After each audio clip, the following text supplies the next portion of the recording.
Welcome back to the Pipeline and People podcast. Today I'm joined by Megan Fucciarelli, founder and Chief Empowerment Officer at US² Consulting, a firm helping organizations humanize difficult conversations and create cultures where everyone feels seen, heard, and valued. Megan, thank you so much for taking the time today. Could you kick us off with a quick look at your background and what really led to you going out on your own and starting US²? Yeah, absolutely, Jaden. Thank you for having me today. I'm actually a retired school superintendent. And when I was in the school systems, I was in the role doing a lot of leadership work and talking to teachers, parents, and other administrators, realizing that there were a lot of issues that came up, specifically with HR and human relations, that were more of a reactive response rather than a proactive response. So when I had enough years vested to retire, I decided to do that and go off on my own. I had been doing the work of US² for many years, but I decided to incorporate at that point and spend a good chunk of my time really focused on US². When we started US², I thought I was going to be owning my job. I had no intention of owning a company or having employees, but we've grown tremendously and now we have all of that. Our main focus is making sure that everyone, as you shared, are seen, heard, welcomed, and valued. And that includes the employees that work with us, the clients we serve, and any community members engaged in our work. Amazing. Before we get into what I actually want to talk about today, you said that you wanted to just do your job almost, I assume, like freelance, and you now have a bunch of employees I've seen on your website. It's like, what, 10, 12 now? Yeah, we used to have at our height 43 employees. Because of the current socio-political climate and a lot of things that have happened, we've had to downsize significantly. We're at about 12 people on a consistent basis, and then we have probably another 12 or so that do contract work for us. It's definitely ebbed and flowed over the years. We'll be at 10 years in just a few months. Wow, congrats. That's quite a significant amount of people. How did you manage that? Did you feel ready for that amount of growth and having to manage people and be this leader figure for these people? The managing people part was pretty intuitive for me because of the roles I had served before. The part that was most difficult for me was the business end of things because I was always in a school system. I was always working for others. I didn't have any entrepreneurs in my family. I didn't really have any friends who were entrepreneurs. A lot of the work I learned along the way was just that. It was learned along the way. When we say, are we ready for the growth? I think we, as entrepreneurs, get ready as we need to and are known for flying the plane while we're still building it. I think that's a true case for my situation. The leadership component and having a team of people, it was the aspect of business and knowing what all of those ins and outs were. And the pressure as well of not only am I working for my own paycheck, I'm working to keep a business going so that I can provide for other people's families. That was a lot of pressure and stress. And even today, it's very difficult. That's why we decided to downsize rather than wait for it to be an issue. We decided to furlough quite a few employees before it became a significant issue because we saw the writing on the wall and knew it was something to look at in the future. Yeah, totally. I can imagine. Was there a moment that made you realize that this is what you want to do? Because it is quite different than teaching, obviously.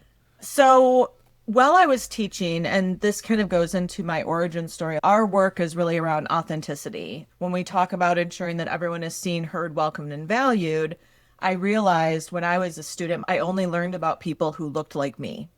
And I was only taught by people who looked like me.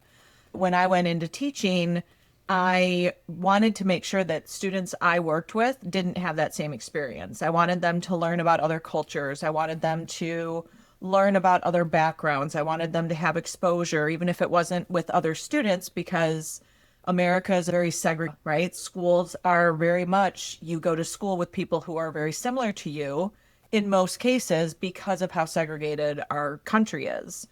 So I wanted to make sure that our students had exposure to that. So I was always doing this work. It just was in a school setting. And then when I left the school setting, I said I wanted to do more training. I specifically was going to train just school systems and educational entities because that was my background. In my first year of doing the work, I had someone in the audience come up to me afterwards. She was a teacher, and she said, "Have you ever done this work for corporate America?" And she said, "Are you open to it?" "Well, sure, I guess." She said, "Okay, great. I'm going to give your information to my husband. He's a C-suite executive at Ford Motor Company." I was like, "Oh, okay. Let's talk Wow. about diving into the deep end." And they were one of my first corporate clients. Since then, we've worked with corporate, nonprofit, government, individuals, and school systems. I wanted to make sure that my students were exposed to as many different cultures, backgrounds, identities as possible. And I wanted every student, regardless of their background, to feel like they were seen and heard in their classroom, in their community, in the textbooks that we read, in the information we shared. I wanted everyone to be able to be their true selves. And that whole idea of wanting everyone to feel like they belong in an environment transcends into adulthood. As adults, we want to feel like we belong and we want to feel understood and seen. And that work translates really well into what I do now. That's amazing. Your mission is to humanize difficult conversations, right? What does that mean in practice? Someone comes up to you, maybe a friend or a family member, and says, "Megan, what do you actually do at US²?" What's your Yeah. answer? So really what it means is I like to kind of share with a story. As a child, I was told if someone came in a wheelchair or had a physical difference, we were told not to look at them, not to stare. It was rude. But really what that taught us was that they should be invisible. And it was unconscious. The intentions were we don't want to make anyone feel like they're standing out or sticking out of the system. But the impact was that people felt like they were ignored. A lot of times stereotypes will feed into what we believe to be true about the world. And what that really looks like, what our company does is we tell people, let's have those conversations that maybe you were told as a child you don't have. As children, we're very curious. We ask questions. But along the way, as we become adults, we stop asking those questions because we're told that it's rude to ask questions. We're told that if they want to share, they'll share. But really, sometimes people just need an invitation to say, "Hey, I want to hear your story. I see you and I want to know your story." So what we do is we go into companies, organizations, and we help them have those conversations in a way that balances out HR protocol, but also brings in the human element of allowing people to be their authentic selves. We have a certification program that we walk people through that talks about how to have those difficult conversations, different lived experiences, and how those impact our current realities and how we see the world. Talks about how we can have respectful and restorative conversations and relationships, and how we can also have inclusive training protocol in our organizations so that everyone can learn regardless of what type of modality you learn best with. Some people learn through an audio podcast. They would much rather listen to a podcast. Some people would much rather go to YouTube and watch a clip. Some people would much rather read an article. So it's all about how people process the information, and we deliver that information to organizations so that they deliver what they need to their end client in a way that they can receive it. Amazing. Do you have a favorite example? You seem very professional, but I can't imagine it's always gone exactly according to plan. Oh, God. Something that was really toxic. Yeah, there's always those situations, right? So we're brought into organizations a lot, and sometimes it is an optional training for their employees, and sometimes it's a mandatory training, right? It used to be called cultural competence, right? Or maybe even DEI training. And sometimes those trainings were mandatory. And sometimes, just like we see in American society now, that topic can be very polarizing, and people have a perception of what they think it's going to be about, right? They think that we're going to come into a room and we're going to talk about how bad, let's say, white, male, straight, right? All of the groups that we're going to target and say you're bad people. And that's not our focus. Our focus is everyone, including white, straight men, deserve to be heard and seen and welcomed and valued. And I think sometimes when it's a mandatory training, people come in with that preconception because they're afraid of what might be said, those assumptions, those stereotypes. And what I find to be the most invigorating is when I come into a conversation or a training and the people in the room have their arms crossed. You can tell they don't want to be there. And I know one client specifically, it was a Fortune 50 company, a very large, very profitable, well-known company traded on the stock exchange. And we came in and did this training, and every single person in the room had their arms crossed. They did not want to be there. So we started the conversation with, so why are you here today?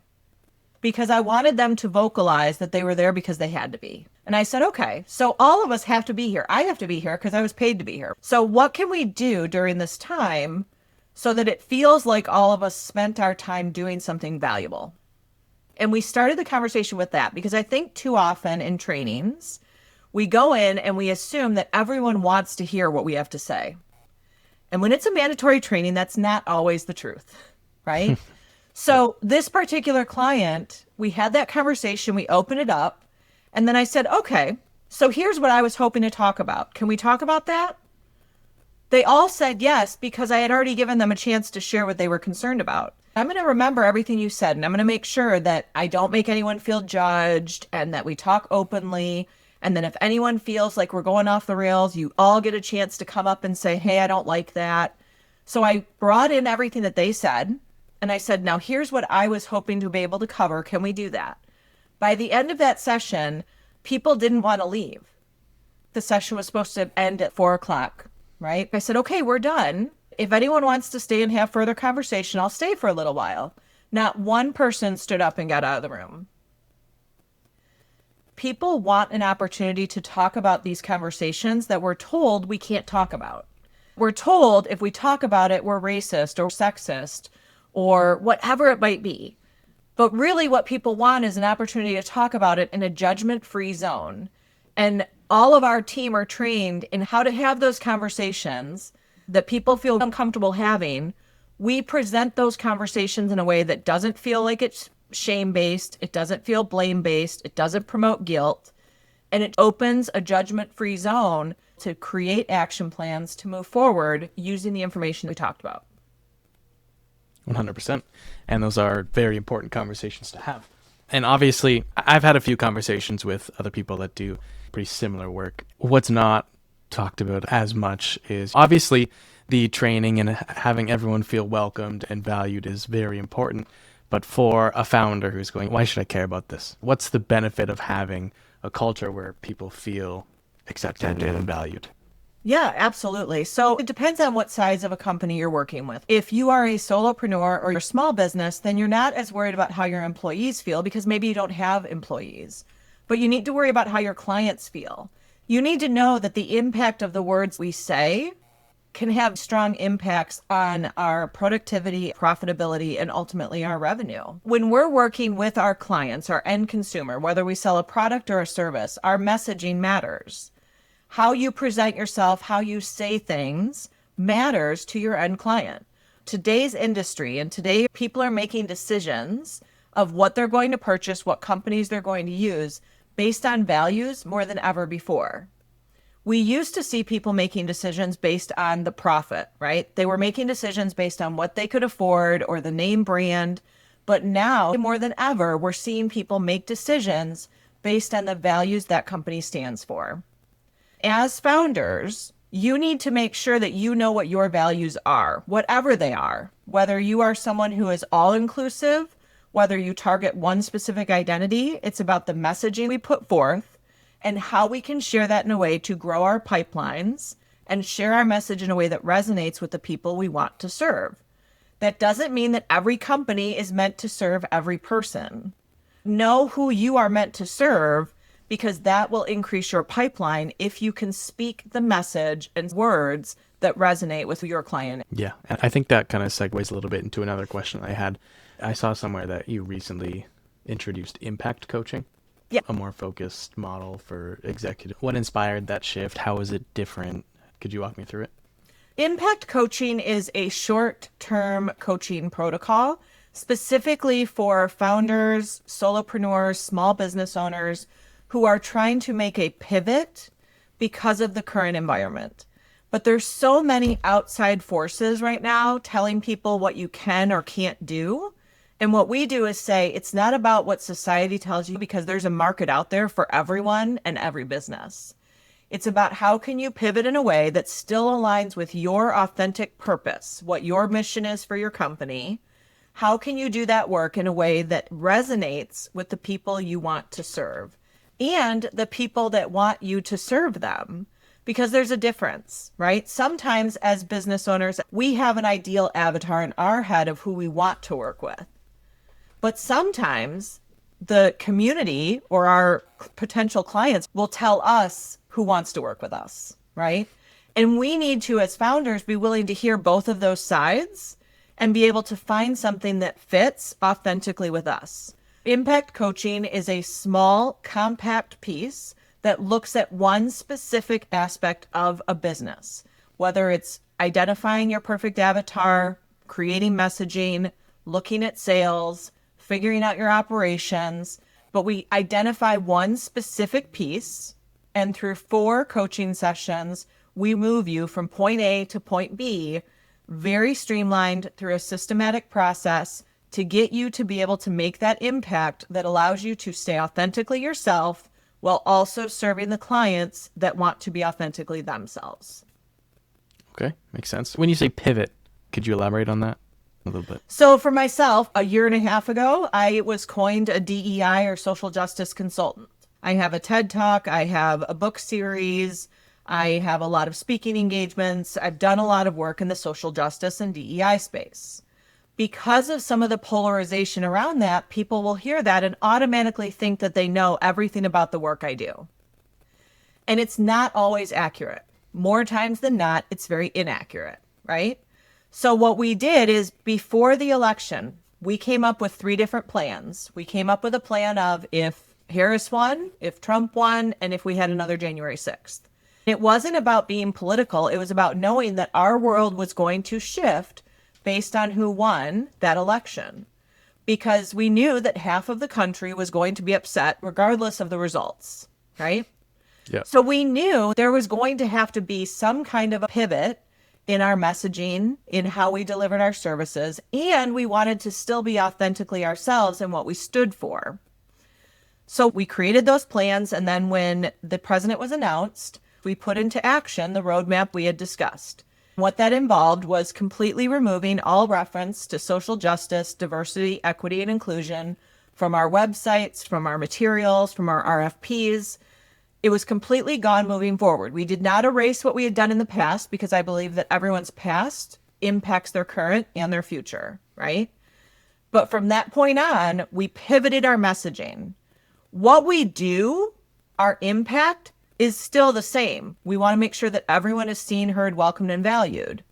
That has never changed. We used those words before we eliminated the social justice, equity, diversity, and inclusion. My first book talks about how we need to be more mindful of our language, and that was released in 2020. We talk about all of those things knowing that it's important. We pivoted away from what we knew would be controversial in our society and would prohibit us from getting into the audiences that needed us the most. That's what we mean when we say pivot. It's looking at your messaging, looking at what you're delivering. Are you meeting the needs while still staying true to your vision and mission? It's very smart. You know, you've worked with Ford and then obviously the impact coachings with smaller businesses. Where do you find that you can make the most difference? I feel like we make the most difference when we're working with founders and small business owners. When you are a founder or a small business owner, a lot of times your business values are very aligned to your personal values because it's yours, right? You created it. Yeah. You're able to make a larger impact when you have the most decision-making abilities. When you're working with larger companies like Ford or other Fortune 500 or Fortune 50 companies, you don't typically have that opportunity to make that large decision. You're often working with one department. Even if you're working with someone at the C-suite level, there's still lots of other people that have to make those decisions. If they're publicly traded, you have even a bigger thing. So it's about how can you make the decisions and how can you include the decision makers in that conversation. Now, one thing I will say is there's obviously still impact at a larger level, right? Because it starts the conversations. And the other thing we emphasize with the work we do is even though we might go in and do a lot of training in a professional environment, we hope and we hear from a lot of our clients that the work we do with them in that professional environment translates into their personal environment as well. People go home and have conversations around the dinner table. Oh my gosh, I went to this training today. Did you know this? Or having just a change in how we speak to people, how we interact with people, how we see the world. That's, to me, the sign of really quality training when it's not something you only think about when you're in one environment. Yeah, for sure. And that brings it back to the theme of authentic leadership, right? And that's Exactly. a big part of your philosophy, right? So when you talk about authenticity, what does that actually look like in the daily behavior of a leader, whether it's C-suite at Ford or solopreneur? So what we mean with authenticity is you don't have to be 100% yourself in all environments, because there are certain aspects of ourselves that we don't share with everyone, right? And not everyone deserves your 100% true authentic self all the time, right? What we mean by that is that you're in an environment that if you choose to share an aspect of who you are, that you're safe to do so, that you will be welcomed to do so.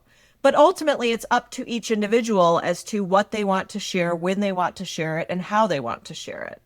Our goal is to provide environments where people can feel comfortable and feel safe to do that if they choose to do that. It leads both ways. It's not just about being authentic yourself. It's also providing an environment where others can be their authentic selves and you won't judge them for doing that as well. So it's a two-way street with authenticity.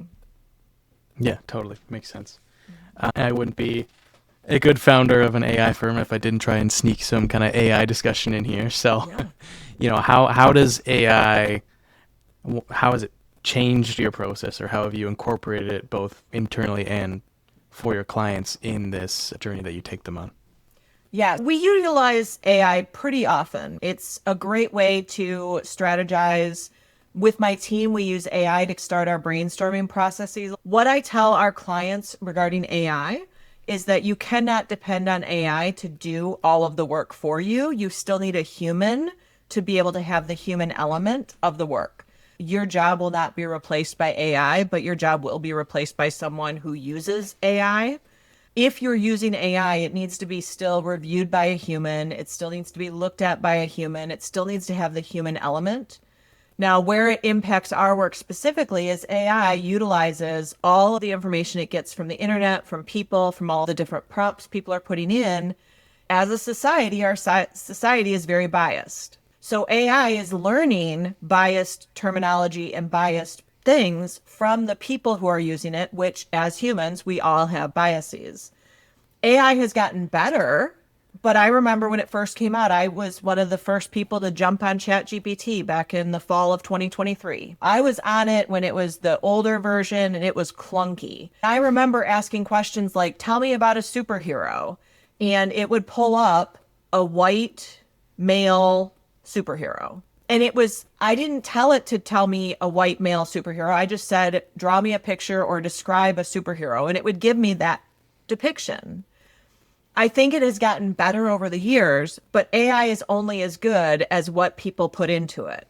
Just like the response you get from, for example, ChatGPT or Copilot, your output is only as good as your input. So I think we need to be really mindful of that and help people create prompts that aren't biased so they get results that aren't biased. Yeah, for sure. AI is a people pleaser. It will tell you anything that you want to hear. Exactly. It's just like Yeah, data. You can find data to prove your point. It depends on what you're looking at. yeah, 100%. Just being conscious of time here, I do want to move on to the quick rapid fire section. So I have a few questions, just, 30-second answers, whatever's on the top of your head. Okay. Sound good? All Sure. right. What is a belief about leadership that you've changed your mind on recently? So I used to think that leaders were someone who had control over all aspects of their business, knew how to do everything and how to train everyone. What I have learned is that a strong leader knows their weak spots and hires people for that. I don't need to know everything in my business. I just need to know what I need to know, share my vision with my team, and my team can then create their own vision around that and get things done. I'm not a technological person. I know how to use technology to help me. But as far as setting up the systems in the back end or the AI in the back end or the automated messages, I don't do all of that. Yeah. I don't need my team to teach me how to do that. I just need to know that my team knows how to do it and that they have processes in place, and they'll ask me if they have questions about the vision or what the end goal is. But actually doing it, I'm going to leave that to the experts. What is the most underrated skill for modern leaders? The most underrated skill is being able to talk to anyone. What is your favorite book or resource right now? It's a very old one, actually. It's called Education Hurts, and it is all around the myths, truths, or the stories that we were told in our education system as children that aren't necessarily true, right? So, an example is Christopher Columbus and how Thanksgiving, the original Thanksgiving, really was. And the book actually talks about the facts of what happened. And to me, it was just written in a way that didn't feel like it was putting blame on anyone or making anyone feel bad, but it was just saying, hey, we were told something that was untrue, and here's the truth. And finally, what is the best piece of advice that you've ever received? If you're the smartest person in the room, then you need to change rooms. And we have to surround ourselves with really smart people because that's the only way we'll grow. I agree. Well, Megan, this was fantastic. Thank you so much for taking the time. I love how you connect authenticity, accountability, impact. It's all very impressive, and I'll be following along with US² pretty closely. Thank you again. And if you want to tell people where they can connect with you or give a shout out, now's the time. Great. Thank you, Jaden. I appreciate being here today. For social media, you can follow us either on US² Consulting, so US, the number 2 Consulting, or at Megan Fucciarelli. We have Instagram, Twitter, Facebook, not Twitter, X, Threads, whatever it is now, I don't know. But we have Instagram, Facebook, LinkedIn, and a YouTube channel where our podcasts. I would say just go to either of those social media handles. That would be the best way to reach out to us. What's your podcast called? Transforming Tomorrow. I like it. Yes, and we're getting ready to launch our 2nd season. We're actually changing the title, doing a little bit of a spin-off, and we'll be releasing that in just a few weeks here. All right. Well, thank you. And for everyone watching, thank you so much. Until next time, this is the Pipeline and People podcast. Thank you, Jaden.